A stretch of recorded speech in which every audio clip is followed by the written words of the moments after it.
Okay, ladies and gentlemen, here we are at day 3 of SHOT Show. We're day 3? Yeah. And it's the 2024. And so we always come by the car booth. We always come by. We met John last year. Yes. Found him to be a genius. Oh, I don't know about that. Well, that's the rumor. Oh, yeah. Who told you that? Was it my wife? It's a number of Valentine's people. is coming, like so. 7 or 8 people mentioned good. your name in genius. Thank you. I think Mensa was thrown out in there, some sort of membership thing. Yeah. That's cool. Well, it's good for people to know. Yeah. Good for people to know. Yeah. Absolutely. And so, we always get by here because y'all always have really cool, neat stuff to talk about. And so, you and I have talked a little bit about what you got going on, but since you know so much about it, if it's okay, I'm just going to kind of turn it over to you and you let me know what's going on. Yeah, very good. Well, the first thing to talk about this year is our new double-stacked handgun. Okay. Very exciting, the X9. That's a double-stack. Double-stacked. Car fans for years have been asking us to do a double-stack. We're famous for our single-stack concealed carry pistols. So this gun is about the same size as our existing guns. It has a 10-round magazine, and it will also come with a 15-round magazine in the package. So the wait is over for our fans, and we'll have this gun this year. But it has a cool trick that it can do. This is our magazine. This is SIG's magazine. Turn it the right direction. From a 365, it will fit, lock, feed, function just fine in our gun. Really? Yeah. And we'll sell spacer kits, so you can use that to fill the gap. Of course, you don't have to, but it will work. We also, I don't have one handy, but the Hellcat magazine will do the same thing. No. Yep, and we'll have Hellcat spacers as well. So you'll be able to use, if you buy our gun and you have the existing mags in your collection, you can go ahead and use them with our gun. So I want to go over that one more time real quick. Yeah. The Pre-365 magazine and the Hellcat magazine will work in this gun, as well as your magazine. As well as our magazine. And there are different magazines, so they look very different. The engineers did a really good job of bridging that gap between those designs. Okay. So, well, very cool. That's impressive. Yeah. And really it's impressive that that's a double stack and that little bitty pistol. Yeah, it's a very thin handgun.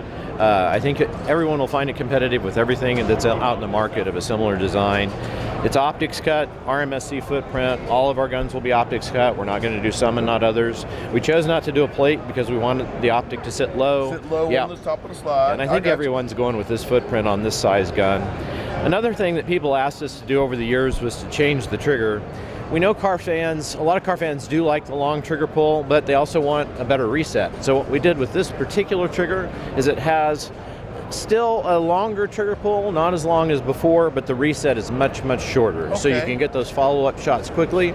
And later we'll offer one with a short take-up as well. So we'll have 2 different trigger options for our fans. Depending on what they like. Yeah, depending on what they like. And we're not sure which one we'll start out with first. We've kind of been listening to people at the show and getting some input, so we'll make a decision on that later. Man, that is super cool. Yeah. Now, something like this, what are we looking at MSRP? $550 MSRP on the gun, 2 magazines included. And it will be the start of the way future cars are designed. So the X9 is the beginning of a family of car pistols. You'll see different sizes. I'm hoping different calibers, of course, in the future. I don't want to name calibers, but there's some kind of an obvious choice for what will probably follow. Sure, absolutely. So. Man, that is wonderful. I can see this as a very versatile pistol at a great price point. Yep. And if you've got a collection of some P365 magazines or Hellcat magazines, then you've got spare mags for your car. You'll buy our gun, like it better, sell your Hellcat, and keep the mags. Yeah, there you go. That's wonderful. I love it. Yeah. So what else have you got for us? Well, we're famous for the Desert Eagle with Magnum Research. Oh, and a lot of what people do with the Desert Eagle is they want to see the fancy finishes. It's kind of a bling gun. They want the gold and so forth. And we've partnered up with custom shops to do art designs on our guns in the past, art and engraving. So this is one that we're going to offer this year that we did it sort of as an example, and we liked it so much we decided to make it. It's called the Aloha Desert Eagle. It's done with a partnership with Coated Arms. They do amazing artwork, engraving, finish. The finish on this is really cool because as the light changes, it goes to purple. Yeah, blue to purple. It's blue to purple to green, and it's just really an interesting look. The theme is sort of a Polynesian theme. We've done our warrior tradition guns. You've probably seen those, the Viking and Spartan. And we have a new Spartan, and this picks up on the Polynesian and the Maori sort of concept there. So this gun will be done in a run of 25 initially, but I think it'll sell, and I probably will see us do some more runs of the pistol. So I want to talk to you for a second about the Desert Eagle in general, if you would. Sure. So I have one. I have one with a 50 AE and a 44 Magnum top. Change calibers. Change calibers, change magazines. I love it. But you know, a lot of people say that it's not good for anything. Oh, okay. You know, you hear that it's big. What's it good for? This, that, and the other. But now, home defense. Okay, it may be a little bit. You could. A little bit too much. Certainly. But what would stop somebody from handgun hunting with a Desert Eagle? They don't. And it's important to remember that the gun was created as a hunting handgun. And many of our customers use it for that. Right. We have sports shows that we partnership with people that go hunt with their guns. Just recently we had a video on YouTube doing alligator hunting and hog hunting, deer hunting. So it's a very popular hunting firearm. And of course you probably don't take the art gun out into the woods. So, but your stainless model, whatever, you know. Stainless, the basic black model. Right.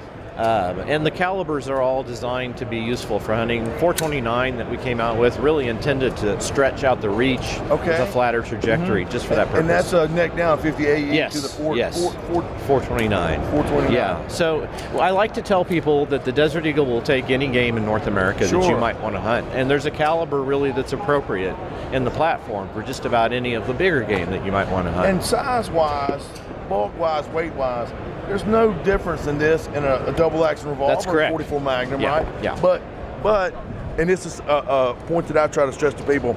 You got your double-action 44 Magnum. You're at 5 or 6 shots. Yeah. Well, depending on the caliber, Right. 6, 7, 8 shots. It is single action, but you've got a faster follow-up with easier to reload. So it's a great cartridge for hunting. It's a great cartridge for something like bear protection. So it sort of has two markets. There's the people that think of it in that respect, which was the original intent.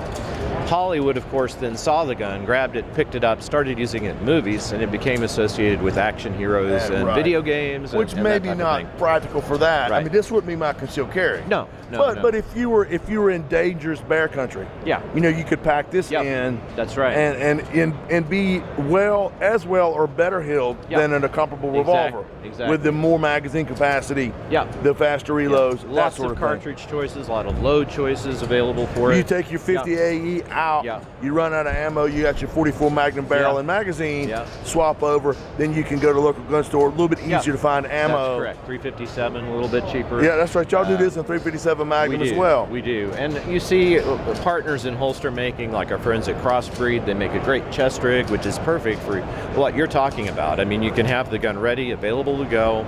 If you're in dangerous country, bear or something like that, it'd be great protection. So the gun has sort of those two audiences, and we respect both. I mean, we understand that if you are a gamer and you play Call of Duty and you see that gold Desert Eagle, and you want to buy that and make that part of your collection for that reason, we totally get that. Yeah, as a collector. So, but the Desert Eagle does serve a very practical purpose. That's why it was made.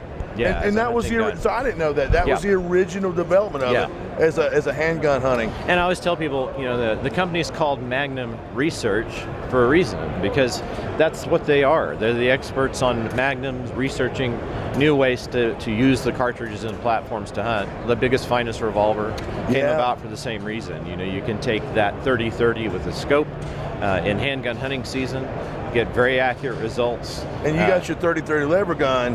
So you're not going out having to buy a whole bunch of different ammo. Right, exactly. It makes sense to me, but some people just like to hate.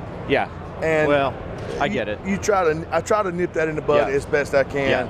And so I know it's kind of off script a little bit about what we're talking about. No, I appreciate it. It's a good opportunity. Really wanted to talk to you a little bit about that. People say, well, it's not practical. Well, not for concealed carry, maybe not. Right. But if you're handgun hunting or in dangerous territory, it's absolutely practical. Right. And in many states, many hunters will want to take advantage of each of those seasons, and they'll want to hunt in handgun season, rifle season. I have friends that do black powder too, bow. Sure. So we're filling that need, and that's why it exists. It always has been. Man, I love it. Do we have anything else we can talk about? There's some cool art guns in our 1911s that I want to show you guys that I think you're going to like. Awesome. So if you remember, in the past, we've been doing some World War II commemorative guns, and one of the ones that we did was the Squadron, which was designed to look like a fighter plane from World War II. So we're going to take that concept and move it forward with different aircraft art from different time periods. So one of the designs that I've wanted to do for many years, and we got with Outlaw Ordnance that does most of our art and engraving work on guns. Those guys are fantastic at doing historical stuff. And paired up with them, something that I've wanted to do for a long time is a Black Sheep commemorative gun from the famous squadron from World War II, the Black Sheep that fought in the Pacific. And they had a pilot named Pappy Boynton, who was a very famous ace from that time period. This is actually his airplane from World War II. So it commemorates the Corsair, the paint scheme that all the pilots use with the blue and the different color of the underside of the aircraft. His particular plane, 86, the kill badges because he was an ace.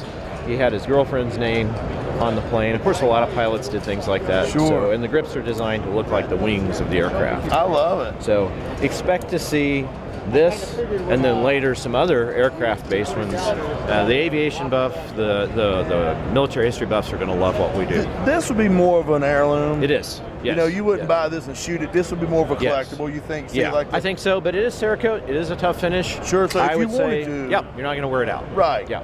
And it's built on our GI 1911, so it's got the fitting and platform. He might have even carried a 1911 as a sidearm. There you go. So that's certainly the fitting canvas for your art. Absolutely, yes, sir. We also had, I mentioned, I think earlier, the Warrior Tradition series, where we were sort of looking at what American warriors look at for inspiration. A lot of them do in tattoos and artwork from different cultures from the past. Sure. We did a Viking one, which was very successful. Okay. And we had a Spartan gun that we did in the Magnum Research line. We had so many requests to bring that back that we did it in the Auto Ordnance line. So same concept, but a little bit different in graphics. And of course, the Mullen lobby statement that we all can associate with, because we're not giving up our guns. Come and take it. Come and take them. So this one turned out really great. We added a little color with the Spartan shield. So this will be a limited run, but bringing back the Spartan. And then, of course, there's some other warrior tradition cultures that we're going to address that we haven't gotten to yet. Now, so those are coming. Is this more of a fighting pistol, or do you see this as a collectible, or are you going to let the end user determine that? The end user decides. I mean, we try to use really durable finishes. Sure. We try to put it on a practical pistol that you would enjoy shooting. Good trigger, good sights, all the features you want in a 1911. Now take it to the range, have a good time. You might as well. It may be somebody's safe queen, and it may be somebody's carry gun. Exactly. What's the MSRP on this? MSRP on this one, we haven't determined yet. Most of the custom guns end up in about the same range. These are in the $1,300 to $1,400 range. I will say when you add the color art, so it brings the price up a little bit. So maybe a little bit more than that. But that's a rough idea where you're going to be. Okay, I think so. Wonderful. So that's what I have for this year, and a lot of the, you can show the viewers that all of our guns come in all kinds of interesting colors and finishes and features. So that's one thing. A lot of fun stuff. It's always cool here. I love the Kahr Firearms group, and I enjoy spending. John, you're such a knowledgeable person. Thank you. Take I try. time to show us what you got going on. I really do appreciate you. I know you're busy, man. It's a hard show. We'll make time for you. I know, but I do appreciate it. I really do. Yeah. Glad to be here. Well, man, I'm going to let you get back to it. Very good. Thank you so much, brother. Have a good time. Yes, sir. You too. Take care.